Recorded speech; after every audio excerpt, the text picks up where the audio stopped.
2022 de la Journée internationale de l'arbre ou de la forêt. Au Cameroun, des activités ancrées à la conservation, à l'aménagement, à la gestion et à la création des forêts sont menées par le ministère des Forêts et de la Faune en partenariat avec plusieurs acteurs du secteur. Et nous avons le plaisir de recevoir sur ce plateau de l'invité de CRTV News, Baudelaire Kemadjou. Il est le directeur du Centre technique de la forêt communale du Cameroun. Bonjour monsieur. Bonjour. Pourquoi une journée consacrée à la célébration de l'arbre ou de la forêt? Cette journée qui est dédiée à l'arbre a pour objectif de célébrer l'arbre, de mettre l'arbre au cœur des préoccupations des États, des populations et aussi des communautés. Parce que l'arbre, c'est la vie. Et vous comprenez bien que s'il n'y a pas d'arbre, nous n'avions pas d'oxygène. Je rappelle que vous êtes le directeur du Centre technique de la forêt communale du Cameroun, le CTFC, qui est l'organe technique de l'Association des communes forestières du Cameroun. Qu'est-ce qui justifie votre engagement aux côtés des communes dans ce combat pour la préservation de la nature?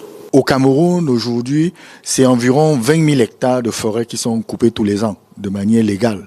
20 000 hectares. Et on plante à peine 3 000 hectares. Vous voyez le gap. Je veux dire qu'il y a entre ce qui est coupé et ce qui est planté. Je parle de couper légalement parce qu'il y a aussi, d'autre part, des exploitations illégales.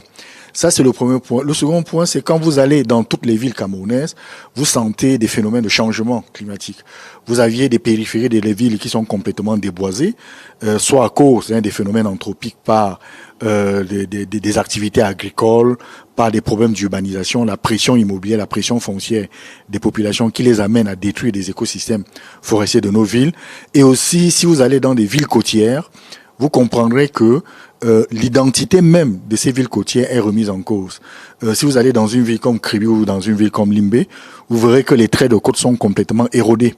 Et si on ne fait rien, si on n'agit pas, c'est que ces villes en tout cas vont disparaître en termes de villes côtières.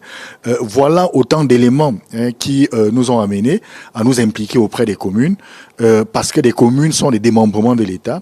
Les communes peuvent apporter des réponses beaucoup plus actives, elles peuvent être plus proactives que les services centraux effectivement de l'État. Et nous nous sommes engagés auprès des communes depuis bientôt une quinzaine d'années pour pouvoir accompagner ces communes sur des dynamiques et à la fois de protection des massifs forestiers, sur des dynamiques de restauration des espaces dégradés, mais également sur